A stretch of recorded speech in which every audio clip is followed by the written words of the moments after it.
Yes, nkulamusizaako mukwano gwange najjo sinzo bango otuuliriza bali kwekumira ku mayengo gano aga UG Update CV.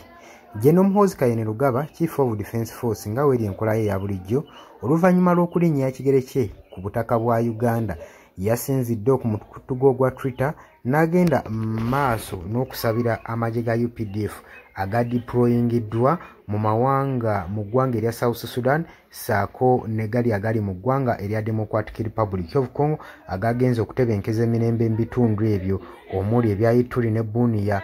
Kati ne bana abageze mu South Sudan omuli abagenze okukuuma Salva Kiir saako airport saako n'ekibuga Juba gwe mukwano gwange asinzidde okwo n'abasabira n'abawessaala era n'agamba, "Today I say a prayer for all UPDF soldiers. They inspired me every day.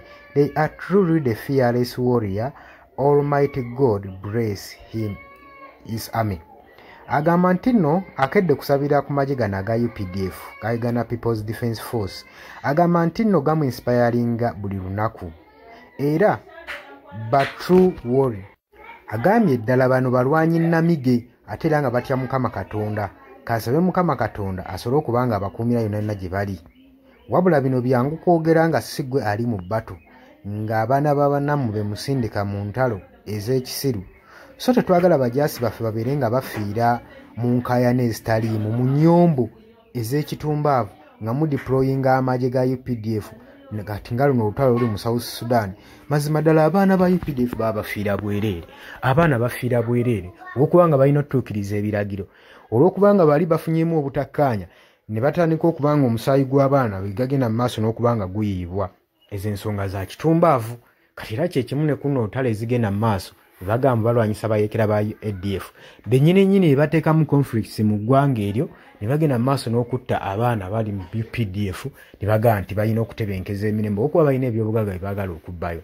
Ebyo si byange wabula bimu ku comment sections eziri ku bannansi n'okwemulugunya okudeployinga amagye ga Uganda mu bitundu by'ensi ebyenjawulo kugeza ng'ebitundu ebya Democratic Republic of Congo, ebitundu nga South Sudan, omuli conflicts ezitagasa ze basobola n'otuula obutuuzi ne badizolovinga bokka na bokka ate nga ne zeetagisa ate okubanga ne munnayuganda era alina okuyiwayo omusaayi kubitamu kwatako olw'okubanga tuyina bye tufiirira olw'enguzi olwaki.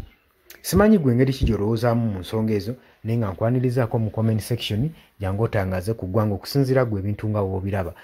Buli si buli muntu ntunna ebintu biraba kyekimu. Jangu owe gavumenti yammwe amagezi kikyeteekeddwa ekituufu okukola. Yes, oli ku UG Update CV kw'osinziira okubanga otuuliza gwe mukwano gwange yenna ali eyo. Gwe nagambye agala otweyungako, agala okweyunga ku channel eno, kirira wansi waliwo ekigambo subscribe kikoneko okoonene mukadde. Temwerabirako na mukadde kubanga akadde ako mukwano gwange gakuyambako nnyo okuleetera notification message bwe wabanga waliwo information yonna gye tutaddeko. Ate buli w'osubscribing obeera otufollowinze kitegeeza buli kimu kye tunaateekako ojja kubanga okifuna gwe mukwano gwange. Leka okipingwe ng'oli updated ku buli kimu ekigenda mu maaso mu ggwanga gwali eyampuliriza.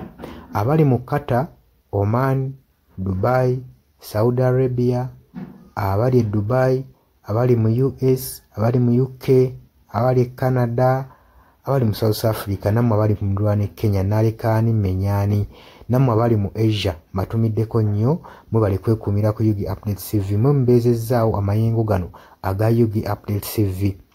Mikwano gyange sola beebaza kinnoomu wabula nsazeewo nkozese lino eddoboozi ery'ewamu nsobole okubeebaza mwebale kuyimirizaawo channel eno, mwebale mwabajja naddala mwabajja mu comment section ne mukomentinga ne muteekako endowooza yammwe ne mutangaaza bannayuganda ku ki ekiteekeddwa ekituufu okukolebwa gwe okusinziira ku ndowooza yo.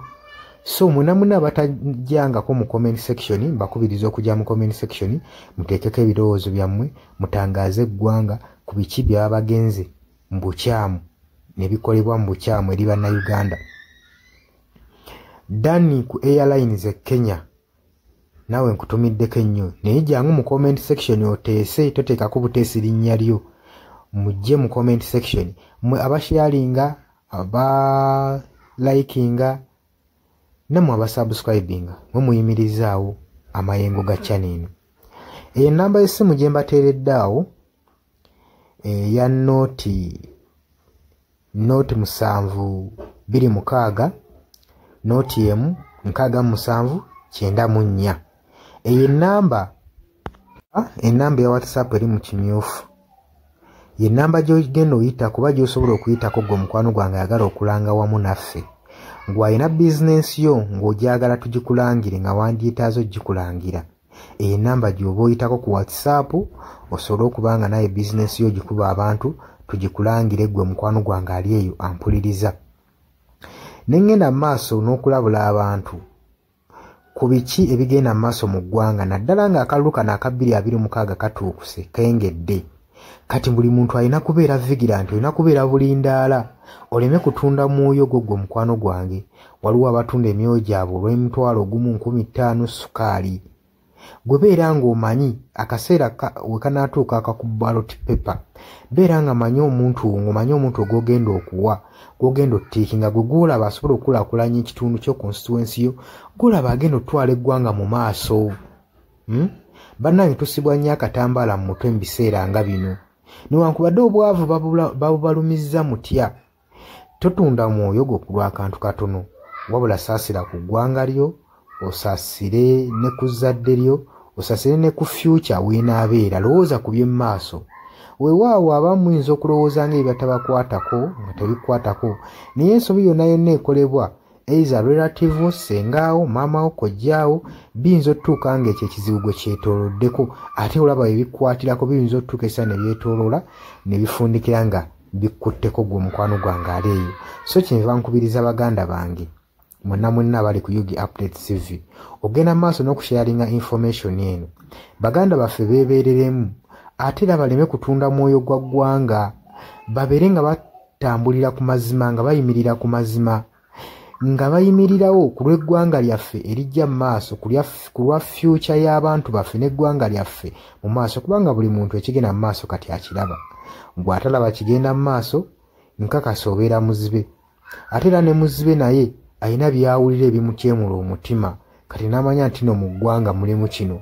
So nkubiriza buli omu obeere lalabayi wa munno, osobole okuba nga oli kalabalaba w'oyo ku biki ebigenda mu maaso. Obakubirize n'omubakubiriza. Waliwo abali mu byalo nga tebamanyi kigenda mu maaso.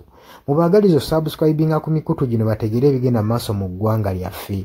Wakati smartphone zajja gwe mukwano gwange ali eyo.